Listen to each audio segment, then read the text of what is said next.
নমস্কাৰ ষ্টুডিঅ'ৰ মাজত মই মিনহাজ এই মুহূৰ্তৰ আটাইতকৈ গুৰুত্বপূৰ্ণ খবৰ লৈ আহিবৰ কাৰণে চেষ্টা কৰিছো। বিতৰ্কিত আৰটিআই কৰ্মী দুলাল বৰাক ইতিমধ্যে সোণাৰী থানাত হাজিৰ কৰোৱা হৈছে আৰু সম্ভৱতঃ আজি সিএম ভিজিলেন্সে জিম্মাত ল'ব পাৰে বিতৰ্কিত আৰটিআই কৰ্মী দুলাল বৰাক। আৰু দিল্লীৰ পৰা ইতিমধ্যে ট্ৰেনজিট ৰিমাণ্ডত বৰজাৰ বিমানবন্দৰত আৰক্ষী হাতত চমজি লৈছিল আৰু তাৰ পিছতেই পুনে পুনে লৈ যোৱা হৈছিল ডিব্ৰুগড়লৈ। আৰু ডিব্ৰুগড়ৰ পিছত আজি সোণাৰী থানাত হাজিৰ কৰোৱা হৈছে বিতৰ্কিত আৰটিআই কৰ্মী দুলাল বৰা। আৰু ইতিমধ্যে দুলাল বৰাক আজি সিএম ভিজিলেন্সে জিম্মাত লোৱাৰ পূৰ্ণ সম্ভাৱনা আছে। চলিব পাৰে মাৰাথন জেৰা কাৰ্যালয় আৰু দুলাল বৰাৰ বাসগৃহটো চলাৰ অভিযান চলাৰ সম্পূৰ্ণ সম্ভাৱনা আছে। আৰু এই মুহূৰ্তত সবিশেষ লৈ এবাৰ কাৰণে চেষ্টা কৰিছো আপোনালোকৰ বাবে।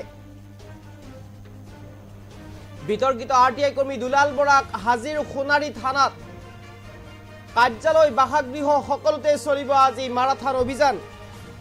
আজিৰে পৰা সিএম ভিজিলেন্সে ল'ব পাৰে জিম্মাত। ইতিমধ্যে ৰুজু হোৱা ৩১টাকৈ গোচৰ তদন্ত কৰাৰ সম্পূৰ্ণ সম্ভাৱনা আছে দুলাল বৰাৰ বিৰুদ্ধে। আজি মাৰাথন জেৰাৰ সন্মুখীন হ'ব পাৰে বিতৰ্কিত বৰা। আৰু বিতৰ্কিত আৰটিআই কৰ্মী দুলাল বৰাক ইতিমধ্যে সোণাৰী থানাত হাজিৰ কৰোৱা হৈছে আৰু আৰক্ষীৰ হাতত পৰাৰ লগে লগে মৌন হৈ পৰিছে। এতিয়া দুলাল বৰা কোনো ধৰণৰ মন্তব্য কৰা নাই, কোনো ধৰণৰ মন্তব্য কৰাৰ পৰা বিৰত আছে। এতিয়া দুলাল বৰা সাংবাদিকৰ প্ৰশ্নটোত কোনো ধৰণৰ মন্তব্য কৰা নাই। পুনে পুনে আৰক্ষী থানাৰ ভিতৰলৈ সোমাই গৈছে আৰক্ষীৰ সহযোগত। এয়া দেখিছে কোনো ধৰণৰ মন্তব্য প্ৰকাশ কৰা নাই এইগৰাকী দুলাল বৰাই। আৰু বিতৰ্কিত আৰটিআই কৰ্মী দুলাল বৰাক ইতিমধ্যে আৰক্ষীৰ জিম্মাত আছে, আৰক্ষীৰ হাতত পৰিছে। ট্ৰেনজিট ৰিমাণ্ডত ইতিমধ্যে বৰজাৰ বিমানবন্দৰত গ্ৰহণ কৰিছিলে অসম আৰক্ষী আৰু দিল্লীৰ পৰা পোনে পোনে অসমলৈ লৈ অনা হৈছিলে আৰু গুৱাহাটীলৈ লৈ অনা হৈছিলে। গুৱাহাটীৰ পৰা পোনে পোনে ডিব্ৰুগড় আৰু ডিব্ৰুগড়ৰ পৰা আজি সোণাৰী থানাত হাজিৰ কৰোৱা হৈছে এইগৰাকী বিতৰ্কিত দুলাল বৰা। আৰু দুলাল বৰাৰ বিৰুদ্ধে কেইবাটাও গোচৰ ইতিমধ্যে ৰুজু হৈছে। ৩১টাকৈ গোচৰ পৰি আছে দুলাল বৰাৰ বিৰুদ্ধে আৰু সেই সমগ্ৰ গোচৰ তদন্ত কৰাৰ সম্পূৰ্ণ সম্ভাৱনা আছে দুলাল বৰাৰ বিৰুদ্ধে। আৰু যিহেতুকে দেৱজ্যোতি হাজৰিকা নামৰ এগৰাকী বিজেপি নেতাৰ মৃত্যুত নাম সাঙুৰ পৰিছিলে এইগৰাকী বিতৰ্কিত আৰটিআই কৰ্মী দুলাল বৰাৰ।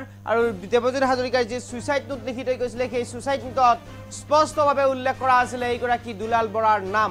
আৰু তাৰ পিছতে এক প্ৰকাৰ দুলাল বৰাক বিচাৰি আৰক্ষী অভিযান চলাইছিলে আৰু দিল্লীৰ এখন হাস্পতালত চিকিৎসাধীন হৈ থকা অৱস্থাতে গ্ৰেপ্তাৰ কৰিবলৈ সক্ষম হৈছিল এইগৰাকী বিতৰ্কিত আৰটিআই কৰ্মী দুলাল বৰাক। আৰু পোনে পোনে দিল্লীৰ পৰা অসমলৈ গুৱাহাটীলৈ লৈ অনা হৈছিলে, গুৱাহাটীৰ পৰা পোনে পোনে লৈ যোৱা হৈছিলে ডিব্ৰুগড়।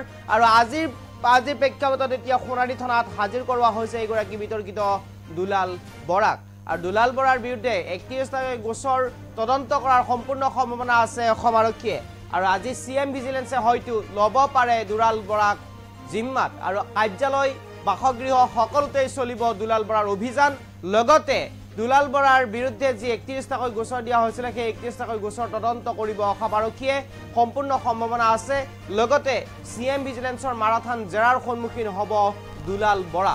আৰু আমি ইতিমধ্যে এই খবৰটো লৈ আহিবৰ কাৰণে চেষ্টা কৰিছোঁ। বিতৰ্কিত দুলাল বৰাই পূৰ্বেও কেইবাবাৰো আৰটিআইৰ জৰিয়তে কেইবাগৰাকীও লোকক ভয় ভাবুকি দিয়াৰ গুৰুতৰ অভিযোগ উত্থাপন হৈছিল আৰু তাৰ বিৰুদ্ধে কেইবাজনেও গোচৰ ৰুজু কৰিছিলে। আৰু দুলাল বৰাৰ বিৰুদ্ধে ইতিমধ্যে ৩১টাকৈ গোচৰ ৰুজু হৈছে আৰু সেই ৩১টা গোচৰ খোলাৰ সম্পূৰ্ণ সম্ভাৱনা আছে দুলাল বৰাৰ বিৰুদ্ধে।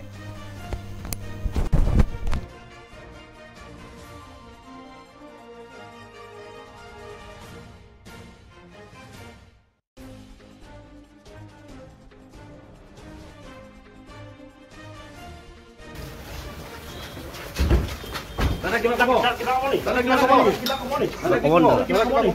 দাদা কি কব দুলাল কিবা কব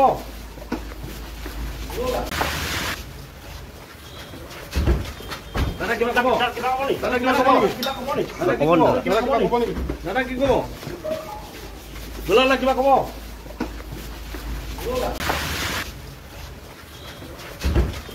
দাদা কিবা কব দাদা কিবা কব দাদা কি কব দুলাল কিবা কব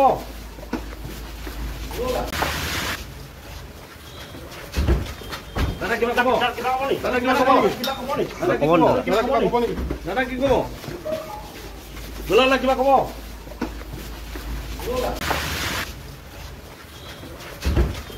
দাদা কিবা কব দাদা কিবা কব দাদা কি কব দুলাল কিবা কব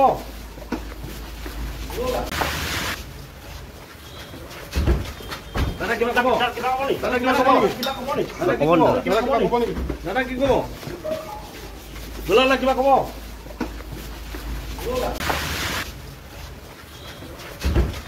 দাদা কিবা খাব কিবা খাব নি দাদা কিবা খাব কিবা খাব নি দাদা কিবা খাব নি দাদা কি খাব দুলালে কিবা খাব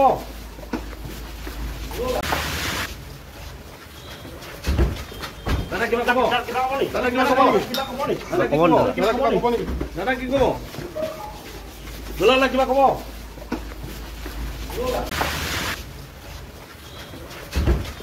দাদা কিবা খাব কিবা খাব নি দাদা কিবা খাব কিবা খাব নি দাদা কিবা খাব নি দাদা কি খাব দুলালে কিবা খাব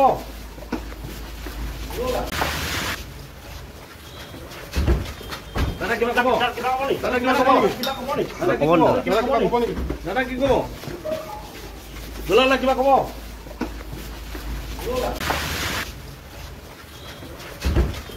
দাদা কিবা খাব কিবা খাব নি দাদা কিবা খাব কিবা খাব নি দাদা কিবা খাব নি দাদা কি খাব দুলালে কিবা খাব